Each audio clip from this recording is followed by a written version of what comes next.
Hi, welcome to the Harriman High podcast. Today we're going to be talking about the pros and cons of Utah and just things we like about it. I'm going to be covering tourism and stereotypes of people in Utah. My name is Ethan Sievert, and I'll be covering pollution in Utah. Hi, I'm Emily Lamb, and I'm going to talk about the culture here in Utah. And I'm Annie, and I'm going to be talking about the laws that are unique to Utah. My name's Jaden. I'm going to be talking about the pros and cons to national parks. First off, I want to say thanks for Jaden Garcia for joining us today. He is a new member of the Harriman High podcast, so everyone give him a round of applause. All right, so I think we can get it kicked off with, we'll go with stereotypes. So in Utah, there are different types of stereotypes, and one of those is obviously being Mormon, but along with that, it just shows that if you're not Mormon in Utah, you actually, most people don't know this, but minority, because living in Utah and not being Mormon is kind of, oh, you don't go to church, you don't go to the Mormon church, so you don't go to a specific church, and just because of that, it just makes everything a little bit more difficult living in Utah coming from a different area. How do you guys feel about that, and how have you guys came to recognize that with living in Utah for most of your lives? I totally agree with what you said because I haven't lived here my whole life and I am not Mormon. And so I totally understand that stereotype where people, they honestly just assume that you are. And then when they'll reference a topic or an event, and I've been like, well, what's that? And they're like, oh, you don't know? Yeah. I'm like, well, no, I'm not Mormon. And they're like, oh, well, I don't know. And then they kind of just stop talking about it, and they're like, well, you wouldn't understand it. Then it's kind of, they just break things off. So that's kind of personal experience that I've had. Yeah, no, I totally agree with you there. And there's parts of Utah, it's kind of area-based too, if you think about it, because there's different parts of Utah, especially like South Salt Lake, where it's not that big of a factor. But when you come more into the suburban areas, it's kind of like if you have kids or you are a kid, a way bigger factor coming in here and being in a different religion. And honestly, I think that's one of the biggest cons about Utah that I can think of. Growing up, newsflash, I am Asian. I am Asian American, if you didn't know that. Despite Utah having a very, very big Caucasian religious standpoint, Utah has a really big factor in having strong minority presence. So, for example, in the past decade, I want to say, since we have a lot more Californians moving into the state, and with that we have more immigrant families, so more Muslim and all the wonderful other people, you're starting to see a lot more pop-ups, at least in restaurants and temples, and sometimes you'll see little flags once in a while. And we're still being represented, and I think that's great, especially because we have our little Chinatown, which not everyone knows about, but it's there, and it's growing. In the past 5 years, I've seen at least a handful of new popular restaurants for boba, for che, and for pho. I don't know if you've seen those places, but they're popping up everywhere. And even if it's you feel underrepresented, I think it's only a matter of time before we start seeing a lot more growth in other groups. Because honestly, I think it's just because mobility was harder back then, but now more than ever, we have our trains and cars and, I don't know, horseback riding.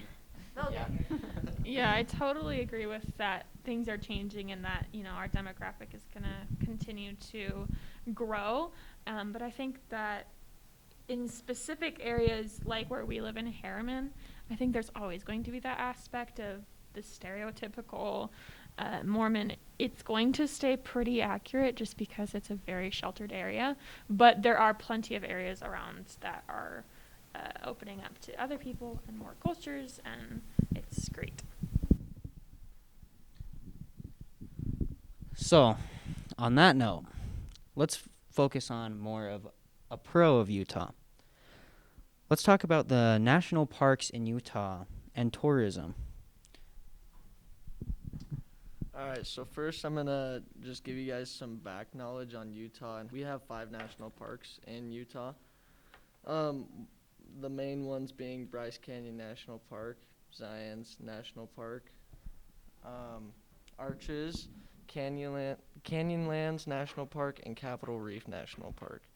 Zion's is our most popular one, and you can go from the snowy mountains of Utah to the warm red rock desert of Utah in one day. Yeah, that's definitely one of my favorite parts about Utah. Just going from one spot of Utah where it's completely dry, no water around, you could literally die in the desert. Yeah. And then you go up, freezing cold temperatures, and you're skiing on the slopes. Within 2 hours, let me remind you, 2 hours you can get from Brighton Ski Resort down to southern Utah and be able to be in the sand dunes, and riding a razor around.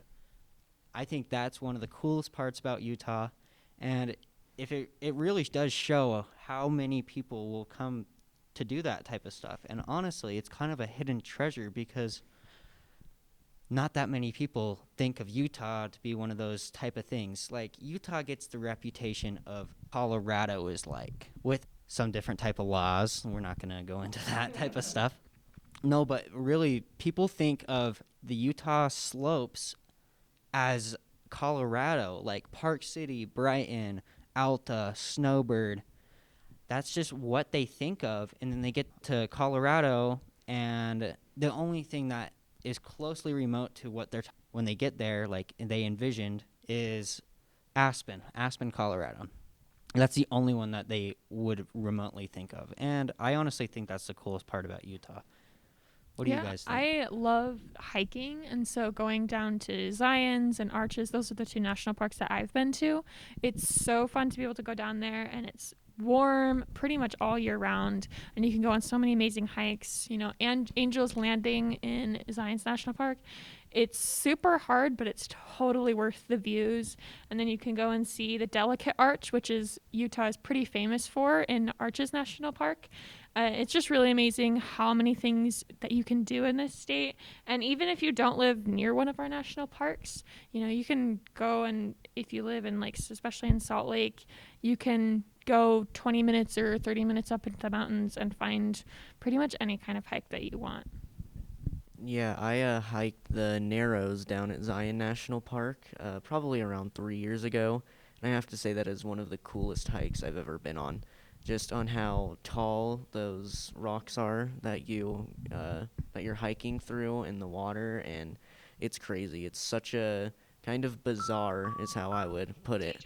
That's one of the most bizarre and just experiences ever on just how crazy that was, because I had never seen any formation like that ever before, and it was really just in our backyard. So yeah, that's one of the hikes I definitely want to go on sometime.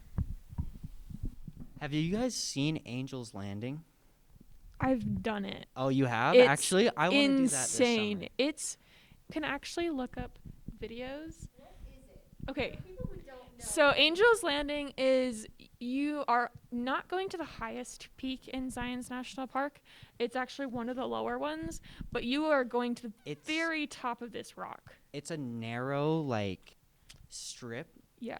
It's almost like you're walking on peak on peak on peak. Yeah, you're hiking this tiny bridge. Mm-hmm. You actually have to hold on to a chain railing while you're hiking. Drop on either side of you. You can see down both sides from where you're standing. But it is breathtaking. Yeah. It is one of the coolest hikes that you will ever see. You think you get to the top, and then they tell you have half an hour more, and you're like, what? Mm-hmm. It's insane, and it's terrifying, but it's so cool. Let's move on to another topic. Annie, would you like to talk about some of the laws that we have in Utah? Yeah. So there are two laws that I found that are pretty unique to Utah. So the first one has to do with alcohol. So just kind of like a fun fact law, you can actually not ship alcohol into or out of Utah. So if you're trying to, like, I don't know, buy some alcohol online, you can't ship it in. They won't allow you because you live in Utah. So that's just kind of Fun fact. fun fact. Let me just say something real Yeah. quick. So my uncle, he owns a winery, right? Okay. For Christmas, he was trying to ship wine to my mom, and the package kept on getting sent back multiple times. We couldn't figure out why, but we found out it's because there was a Yep. box of wine in there, and Yep, you can't ship couldn't it do in. that. So So, sorry, yeah, no, yeah. felt that firsthand. So Yep. So then, with the blood alcohol content that is legal in Utah, so that essentially means that if you get pulled over, if you have a certain level of alcohol in your blood, you can be accused of drunk driving. So in most states, that level is 0.08. It's been that way for a really long time. And then in 2019, Utah became the first and only state with the strictest blood alcohol content limit by lowering it to 0.05. In one of the articles I read, they said that there's a line between lowering alcohol limit to save lives when you're like people are driving, but there's also a point where it's like you couldn't even like be drunk and you'd have that much alcohol in you and you could be like convicted of drunk driving. Most accidents, a statistics I found, was that most accidents were caused by drunk drivers over a blood alcohol content of 0.15.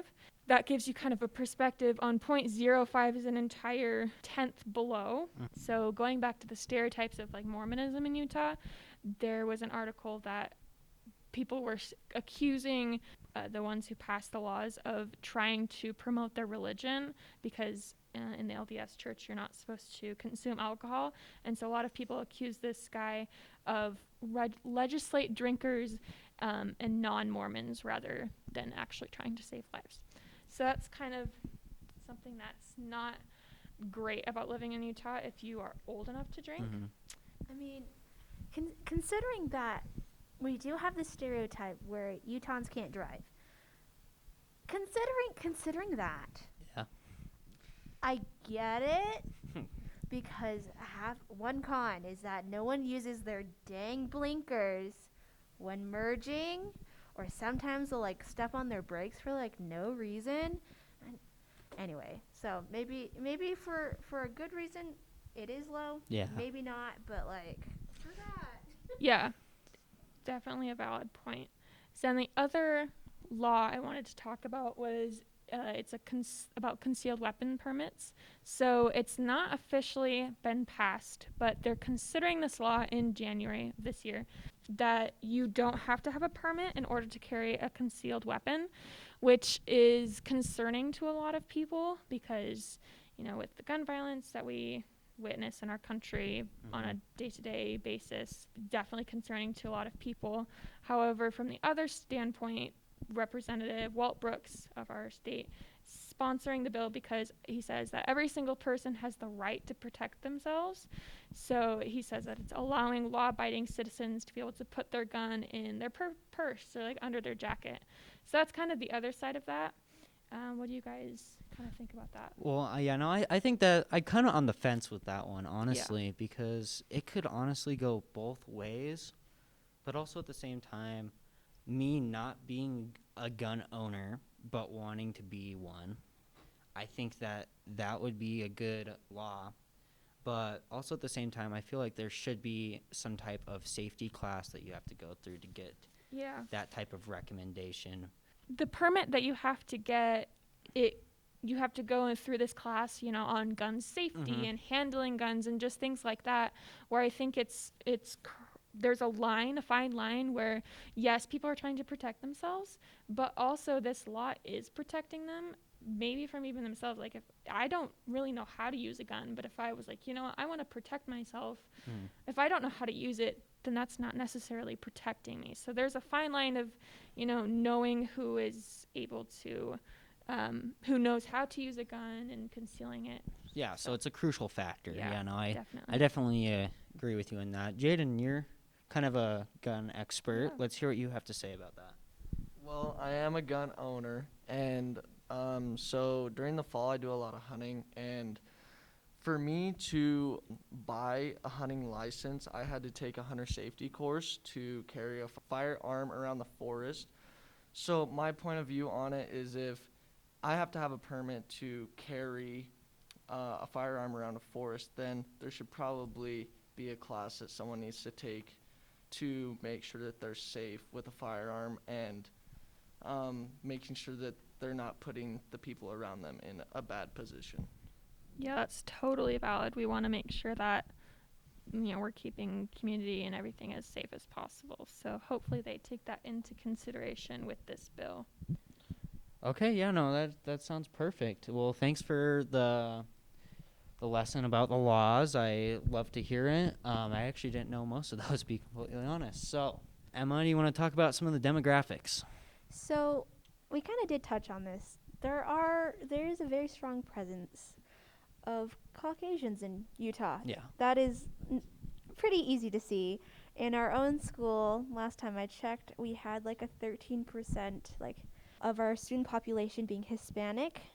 It's even smaller for any African Americans or Asian Americans. So taking that from a bigger step to a state level, you can imagine how minute these little subcultures are, including my own. Again, I am Asian American, more specifically Chinese Vietnamese. My personal group of people are very secluded to West Valley. Like, I don't really see many people who look like me unless I'm down there or at the Asian store, which again is very centralized around our little Chinatown. With that, again, we're being assimilated. We're slowly gaining more culture, which is always a good thing, fun thing to get new foods and stuff. But one of the biggest things that people assume is that we're all very aligned with the Mormon church, at least in just going to church and stuff. However, in this article I read, Utah has a very strong counterculture, which basically just means people who are against whatever the current culture is. And Really? there is a radio talk show down where Zion is, where they basically just, I don't want to say trash, because that's not a very good wording, but they do criticize a lot of new bills introduced into Utah. There's not many of them, but they're strong, and there isn't much backlash to being against the culture, which is kind of weird, because if you're against what everyone else thinks, that's not usually accepted, but, it's a thing. Some quick facts is that Utah only has a population of 2% being African American. Obviously, with that means there's not a lot of diversity, at least when it comes down to, get too much into this, but with Black Lives Matters. A lot of articles nowadays are just talking about the accounts of how it is to live in Utah. One of the articles that I read just covered that many of them feel alienated from their own culture just because very, very white. Along with that, the Asian demographic in Utah, there's 80,000 of us of all different kinds, so Filipino, Indian, Chinese, Korean, Japanese, not many compared to our entire population. But, we are getting a little bit of influx from California. We're getting a lot of them, much to pros and cons to that, but we are getting quite a lot of Californians into our state. So that definitely is changing our demographic, at least when it comes to school sizes, new housing. Our roads are getting bigger again, but that doesn't surprise anyone. But yeah, that's basically it, really, when it comes to our culture. Yeah, no, that sounds really good. And one thing is, when is Utah not doing construction on roads? That's the big question. There's two things I don't like about Utah. Inversion, Lehigh. Well, sounds Speaking good because of inversion, we're getting into climate change and along that side with Ethan. Yeah, so I won't be talking a whole lot about climate change, though that a lot of this is about climate change, pretty much directly, but that's not something that I will be kind of speaking on. But I have two kind of main topics with this, which is pollution in general. There's two main topics, or basically two main topics that I'll be talking about, which is typical air pollution, which is just emissions and things like that. and then fire pollution, so the fires down here. I'll start off with air pollution because it's more common. But air pollution causes 1,400 to 2,000 premature deaths every year, which is something that I didn't know and which is really crazy to me. Air pollution is most harmful to children and elderly. That's not really a huge surprise, but that's still just the main targets of air pollution. Right now, the vehicles are the most common reason for air pollution right now, and in the inversion on the mountains. Right now, it's expected that soon enough, homes, like houses, will take over that top spot of the reason why there's so much. So for places like Daybreak, where I'm living at right now, just really high dense living, that's pretty, not super surprising, but it is expected to become the leader of emissions. Now I'll go on to fires and forest fires in our state. So smoke particles are less than 2.5 micrometers, which is really what you're focusing on, or less than 2.5 micrometers, which is what you're focusing on. Particles are small enough that our bodies have a difficult time filtering them out so they don't get into your lungs and affect your breathing. People with cardiovascular problems or respiratory issues are at the highest risk, which is me. So that's really fun about that. Luckily, I don't really live in an area that's highly affected by forest fires, but we still get that smoke when they happen, even from California. The smoke doesn't have enough energy. The fires aren't big enough to actually push the smoke up into the atmosphere so it can filter out. So a lot of the time it ends up just sitting in the lower levels of the air. And what happens is the mountains down here trap that smoke, and so it can't get out. So a lot of the time that inversion is just of pollution and smoke just building up. There's some days where you can walk outside and not even see the mountains. It's just so dark. During fire season, which is around August, it's terrible. It's really, really bad. And just one story that I read is about a fire in Bryan Head, which is called the Bryan Head Fire in 2017, burned a watershed, and it literally caused them to almost lose their entire supply of drinking water since it burned a watershed. So just a really big kind of issue here, which is a really big con for why people won't be living here, and it's pollution, because climate change is on such a high pedestal right now in the political climate, and that's something that a lot of people, when they're moving and finding places to live, is a really big topic. I definitely agree with you. I hate that part about Utah. Yeah, for sure.